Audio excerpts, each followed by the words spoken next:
이제 3월이 시작되었습니다. 여러분을 향한 주님의 특별한 사랑도 이 3월 동안에 시작되기를 주의 이름으로 축원합니다. 특별히 3월은 우리 대한민국을 생각하지 않을 수가 없는 달이죠. 하나님께서 대한민국을 사랑하사 곳곳에서 이 기독교가 더욱 성숙되어지게 하시고 복음의 영향력이 사회 곳곳에서 더 많이 드러날 수 있기를 간절히 소원합니다. 또 하나님께서 복 주신 이 대한민국은 온 세상에 하나님 아버지의 그 사랑과 그 복음을 전하는 선교사의 나라가 되게 하여 주시기를 간절히 바랍니다. 지난 일주일 동안 기도를 쉬는 죄, 11조를 온전히 하지 않는 죄, 예배를 가벼이 여기는 죄, 음란의 죄, 교만의 죄, 그리고 성령을 모독하는 죄에 대해서 함께 배웠습니다. 그 죄들이 얼마나 우리의 삶을 파괴하며 하나님과 우리의 사이를 갈라놓고 있는지 모릅니다. 그래서 우리로 하여금 마땅히 받아야 할 그 하나님의 은총을 받지 못하게 하는지 모릅니다. 그 죄들이 우리 사랑의 공동체 안에서는 독소로 존재합니다. 죄를 끊어야 하나님과의 관계가 이어집니다. 사순절을 통해서 우리의 죄가 맑게 씻겨지는 역사가 있기를 주의 이름으로 축원합니다. 오늘은 약한 자를 실족케 하는 이 죄에 대해서 함께 말씀을 나누고요, 3월을 위한 축복의 기도를 드리려고 합니다. 오늘은 2부 새벽 기도도 있고 또 일부 주일 예배도 드려야 되기 때문에 평소처럼 성만찬과 안수 기도를 할 수는 없겠고요. 대신 사무엘이 그 백성을 자기 손을 들어 축복해 주었던 것처럼 여러분과 여러분의 가정과 여러분의 일터를 위해서 제가 마지막에 축복하도록 하겠습니다. 작년에 우리가 505 영성 시리즈를 통해서 배운 것은 천국이 있고 천국이 있다는 사실인데, 천국이 우리가 가는 천국이 있는가 하면은 우리에게 다가오는 천국이 있다는 거죠. 예수 믿으면 구원받고 우리가 죽어서 천국에 가게 됩니다. 하지만 예수님은 죽어서 가는 그 천국 말고 또 다른 꿈을 꾸고 계셨는데, 그것은 이 땅 가운데 천국을 불러오는 것입니다. 우리가 살고 있는 이 땅에 하나님의 나라를 건설하는 것이었어요. 그 천국이라는 것은 하나님의 법이 통치하는 곳입니다. 자본주의도 아니고 공산주의도 아니고 세상의 상식이나 인간의 본능이 아닌 거룩하고 아름다운 하나님의 뜻이 실현되는 바로 그 세상, 그것이 예수께서 그리던 천국이었습니다. 그리고 그 천국은 믿는 자들의 공동체, 이 교회에서 시작되어서 세상으로 번져 나갈 것이었어요. 그래서 우리는 교회를 천국의 모형이다라고 이야기를 하는 겁니다. 적어도 이 교회에서만큼은 세상의 법보다는 하나님의 법이 먼저 되고 하나님의 법에 따라서 이 교회와 성도들이 움직여질 것이기 때문이었습니다. 그런데 어느 날 제자들이 예수님께 와서 이러한 질문을 합니다. 천국에서는 누가 큽니까? 예수님께서 꿈꾸시는 그 나라에서는 누가 큰 사람입니까? 이 말은 여러 가지 의미가 있겠지만 우리 교회에서는 이렇게 해석할 수 있습니다. 이 교회에서는 누가 큽니까? 천국의 모형이라는 교회에서는 누가 존귀 여김을 받으며 누가 섬김을 받고 누가 섬기는 사람이 되는 겁니까? 이런 질문이에요. 이 질문은 특별히 마태복음에 있어서는 굉장히 중요한 질문입니다. 마태가 마태복음을 기록했을 때에는 예수께서 이미 부활하시고 승천하셨고 오순절 성례의 역사가 있은 지도 수십 년이 이미 지난 다음이에요. 예루살렘에서 시작된 교회는 이방 땅에도 건설되었고 로마 제국의 이 도시마다 교회가 성장하고 있었습니다.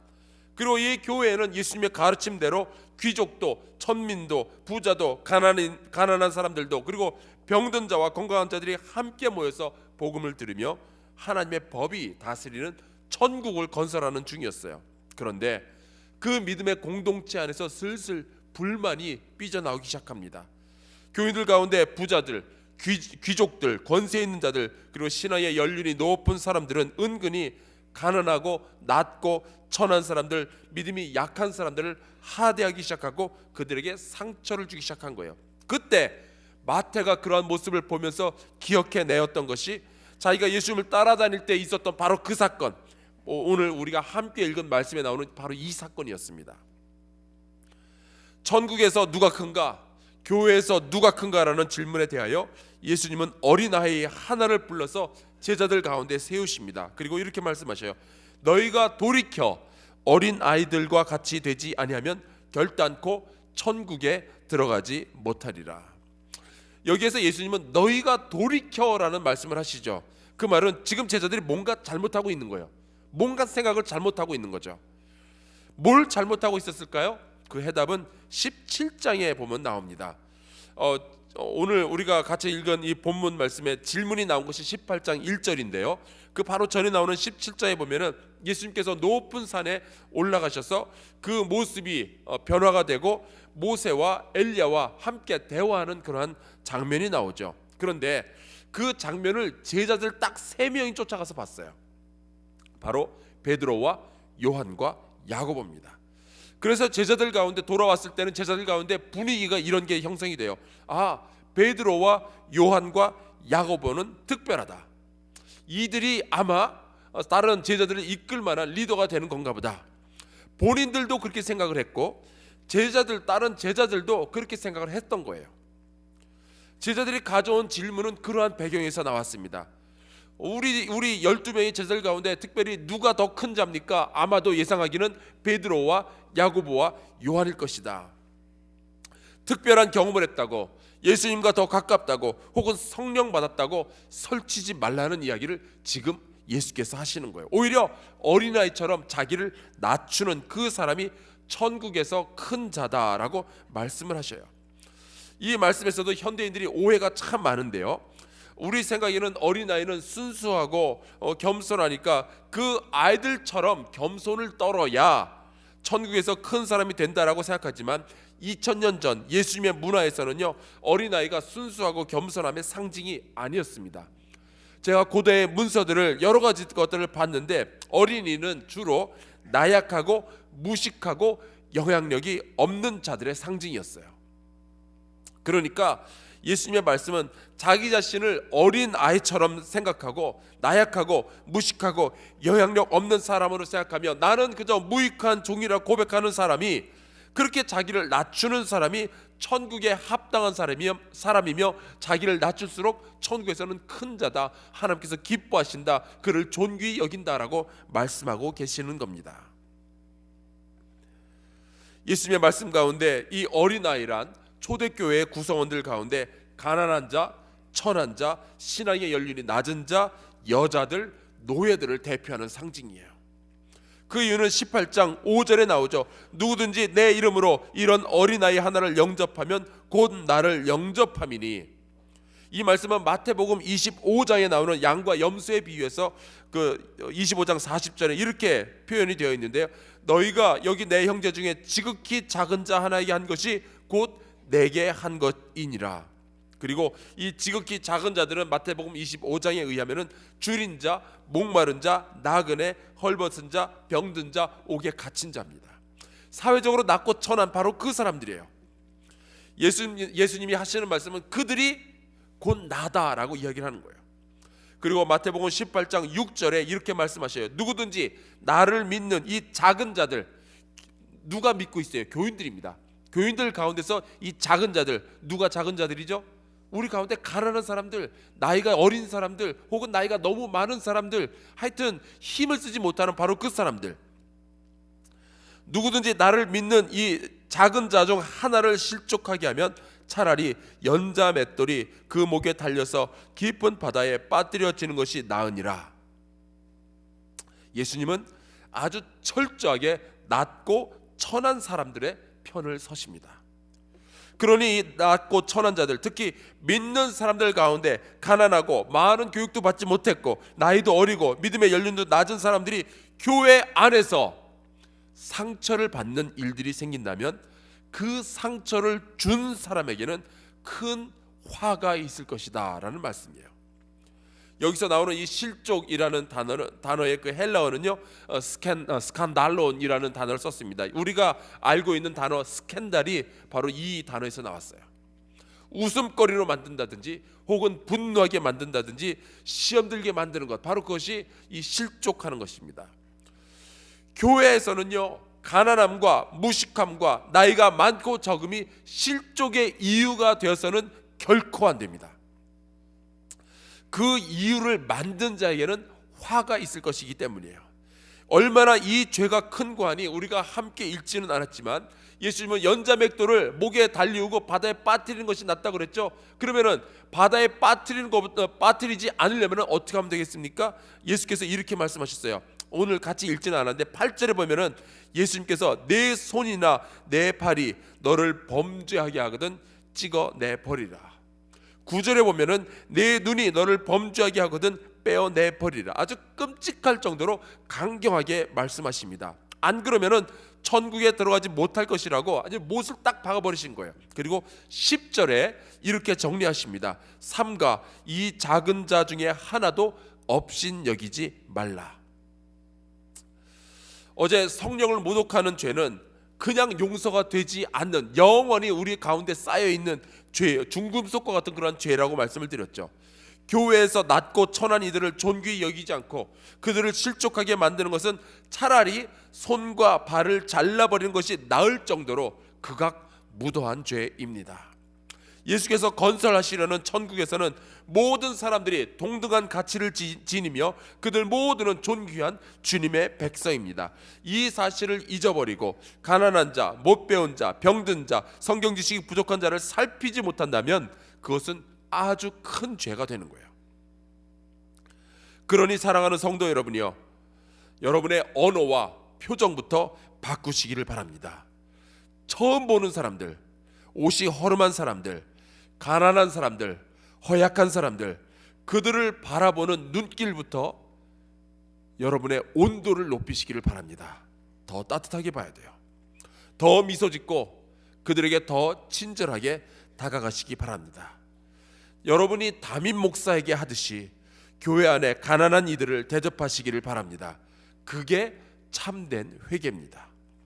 교회를 어떤 조직체라고 해서 높은 사람, 낮은 사람 구분을 하기보다는 교회를 천국의 모형으로 생각하고 높은 자가 낮은 자를 섬기는 그러한 공동체로 만들어갈 수 있기를 주의 이름으로 축원합니다. 그리고 우리 교회 다니는 어린이들, 청소년들을 진심으로 잘 섬기시기를 바랍니다. 우리 교육부 사역자들, 우리 선생님들 최선을 다해서 우리 어린아이들, 우리 학생들, 우리 청년들을 잘 섬길 수 있기를 주의 이름으로 축원합니다. 만약에 우리가 그것을 제대로 하지 못해서 아이들이 실족하면은 아시죠? 연자맷돌 기억하시기 바랍니다. 팔과 다리를 자르고 눈을 뽑기보다는 작고 낮은 자들을 섬기는 쪽이 훨씬 낫지 않아요? 다르게 생각하시는 분이 계실지 모르겠지만 저 같으면은 차라리 섬기는 쪽을 선택하겠습니다. 여러분, 우리 속회 식구들이 자기 집에서 모이는 것을 많이 꺼려한답니다. 그 이유가 자기가 좀 이렇게 변변찮게 사는 것을 보여주기 싫어서래요. 물론 자존심의 문제이기도 하지만 어떻게 생각하면은 교회라고 해서 별반 다를 것이 없다고 생각하기 때문이기도 해요. 우리 교회 공동체가 정말 눈물 흘리며 회개할 일이 바로 이거예요. 언제부터 가난한 이들이 교회의 구성원들에게서 천국의 법칙, 예수님의 법칙을 기대하지 못하게 되었을까요? 안 됩니다. 약한 자, 가난한 자, 무식한 자, 어린 자, 노인, 여성, 이들이 교회 안에서는 예수님처럼 대접을 받아야만 합니다. 이제 3월을 시작하면서 우리가 같이 회개하고 또 기도를 올 3월 우리에게 다가온 이 3월을 주님께 의탁하는 기도를 같이 드리도록 하겠습니다. 특별히 그 전에 제가 여러분들 먼저 축복하고요. 그리고 바로 이어서 통성 기도로 우리가 주님 앞으로 나아가도록 하겠습니다. 혹시 여러분 가운데 자녀와 함께 오신 분들이 있으시면은 그 자녀의 머리에 손을 얹으시기 바랍니다.